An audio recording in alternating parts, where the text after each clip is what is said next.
Veronica the true story.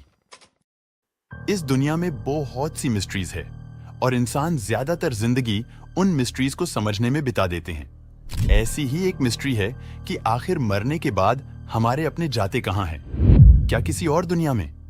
कहते हैं कि इंसान चाहे तो मरे हुए लोगों से भी बात कर सकता है, उन्हें उनकी दुनिया से इस दुनिया में भी बुला सकते हैं। पर क्या हो अगर किसी अपने की जगह कोई शैतानी शक्ति, कोई ईविल हमारे साथ जुड़ जाए? कुछ ऐसी ही कहानी है एलिस की, जिसकी सच्ची कहानी के ऊपर वेरोनिका नाम की एक हॉरर फिल्म भी बनी है। आइए सुनते हैं वो कहानी आखिरकार क्या है। एलिस अपने पेरेंट्स के साथ स्पेन के कैपिटल रियल मैड्रिड में रहती थी। वो अपने पेरेंट्स की इकलौती बेटी थी, इसलिए वो उससे बहुत ज्यादा प्यार करते थे। पर एलिस के दोनों ही पेरेंट्स वर्किंग थे। कभी कभी उन्हें रात को आने में बहुत देर हो जाती थी। इसके चलते वो एलिस की देखभाल के लिए सिस्टर लिली की मदद लेते थे। सिस्टर लिली बचपन से ही एलिस को जानती थी और एलिस का मन भी सिस्टर लिली के साथ लग जाता था। इसलिए एलिस के पेरेंट्स उससे बिना किसी टेंशन के सिस्टर लिली के साथ छोड़ देते थे। एलिस की बेस्ट फ्रेंड का नाम एवा था। कुछ ही समय पहले एवा के बहुत अच्छे दोस्त टायसन की एक रोड एक्सीडेंट में मौत हो गई थी। उसकी मौत के बाद एवा चुपचाप ही रहा करती थी। एलिस ने एवा का मन बहलाने के लिए एक बार उसे अपने घर नाइट स्टे के लिए इनवाइट किया। उस दिन एलिस के पेरेंट्स को ऑफिस में देर तक रुकना पड़ा था, इसलिए उन्होंने सिस्टर लिली को रात में बच्चों के पास भेज दिया था। अब घर में एलिस और एवा बातें कर रहे थे और सिस्टर लिली घर के गार्डन में ईयरफोन लगाकर बात कर रही थी। एलिस एवा से बात करने की कोशिश कर रही थी, पर एवा ज्यादा कुछ बोल नहीं रही थी। फिर जैसे ही सिस्टर लिली घर से बाहर की तरफ गई, एवा की आंखें एकदम से चमक उठी। उसने एलिस से कहा कि ये रात उसके लिए बहुत स्पेशल है, क्योंकि उस रात वो उससे बात करने वाले थे। एलिस थोड़ी कंफ्यूज हो गई थी और इस कंफ्यूजन में एलिस ने एवा से पूछा कि वो किससे बात करने के लिए कह रही है। तभी एवा ने अपने बैग से एक लकड़ी का बोर्ड निकाला और उसे टेबल पर रखा और एलिस से कहा, माइकल से।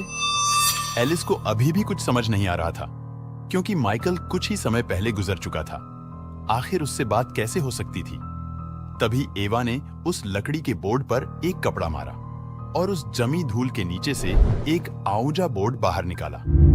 एवा ने एलिस को समझाया कि वो लोग एक औजा बोर्ड की मदद से स्पिरिट वर्ल्ड से एक कनेक्शन बना सकते हैं और मरे हुए लोगों से बात भी कर सकते हैं। एलिस को ये सब थोड़ा अजीब लग रहा था, पर उसने कई महीनों से एवा को इतना एक्साइटेड नहीं देखा था और इसी के चलते उसने एवा का साथ देने का सोच लिया और शायद यही एलिस की सबसे बड़ी गलती थी। कमरे की लाइट डीम करके वो दोनों ओजा बोर्ड पर अपने हाथ रखकर बैठ गए। एवा कुछ धीमी आवाज में बोलने लगी और फिर एकदम से एक अजीब सा सन्नाटा हो गया, एक ऐसी शांति जो शोर से भी ज्यादा तंग कर दे। तभी एवा छत की तरफ देखकर बोली, माइकल, माइकल, क्या तुम यही हो? मुझसे बात करो माइकल। एवा के बार बार पूछने पर भी कोई जवाब नहीं आया।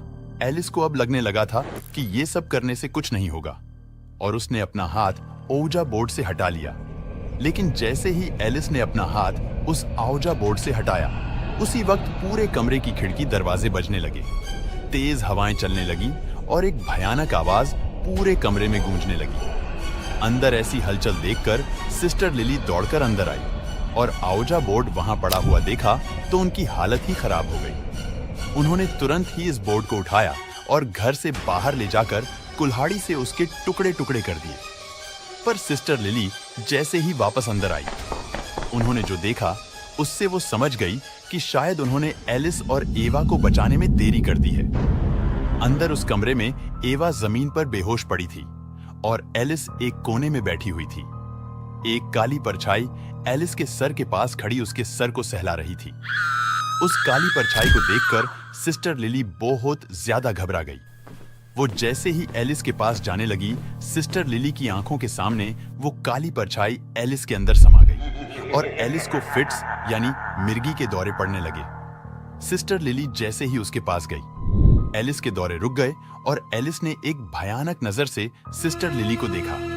एलिस की आंखें गुस्से से लाल थीं और उसका चेहरा नीला पड़ चुका था।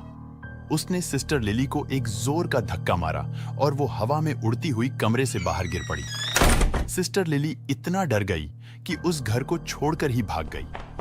देर रात को जब एलिस के पेरेंट्स घर आए तो उन्होंने देखा कि किचन की जमीन पर दोनों एलिस और एवा बेहोश पड़े थे। करीबन 2 दिन हॉस्पिटल में रहने के बाद दोनों लड़कियां ठीक हो गईं, पर एलिस अब पहले जैसी नहीं रही थी। मानो उसके अंदर की मासूमियत, उसके अंदर का बच्चा अब मर गया था। सिस्टर लिली को ढूंढने की बहुत कोशिश की गई, पर वो कहीं नहीं मिली। जिस दिन लिली के पेरेंट्स उसको घर वापस लेकर आए, उसी दिन से एलिस के साथ अजीब से हादसे होने लगे। पूरे घर में उसे एक काली परछाई भागती हुई दिखाई देती थी। पूरी रात उसके दरवाजे को कोई खटखटाता रहता था।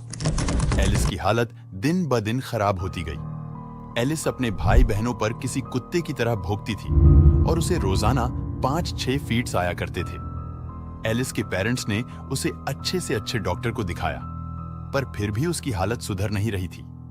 एक दिन एलिस की मॉम उसके पास बैठकर उसे अपने हाथ से खाना खिला रही थी कि तभी बिस्तर पर बैठे बैठे ही स्टेफनी के शरीर पर घाव जैसे निशान आने लगे। वो गहरे घाव उसके पूरे शरीर को ढकने लगे। जैसे ही एलिस की मॉम ने एलिस को हाथ लगाया, उन्हें बेड के साइड में एक बड़ी सी काली परछाई दिखी और वो अपने बड़े बड़े नाखूनों से एलिस के गले को खुरच रही थी। एलिस की मॉम ने जो देखा, उसे देखकर उनकी चीख निकल गई और वो वहीं बेहोश होकर नीचे गिर गई। करीबन 6 महीनों तक यही सिलसिला चलता रहा और आखिर में कभी न खत्म होने वाले एक फीड्स के दौरान एलिस की मौत हो गई। पर एलिस की मौत के बाद भी वो काली परछाई एलिस के पेरेंट्स को तंग करती थी। बेटी की मौत के थोड़े समय बाद ही उसके पेरेंट्स भी चल बसे और आज तक कोई उनकी मौत की ठोस वजह नहीं जान पाया है। आपको क्या लगता है, जो कुछ भी एलिस को दिखता था वो सच था या ये सब उसके दिमाग का भ्रम था? अगर नहीं तो उस दिन माइकल को बुलाते हुए आखिर कौन आ गया था? अगर आपको हमारी कहानी पसंद आई तो वीडियो को लाइक करिए और चैनल को सब्सक्राइब करिए।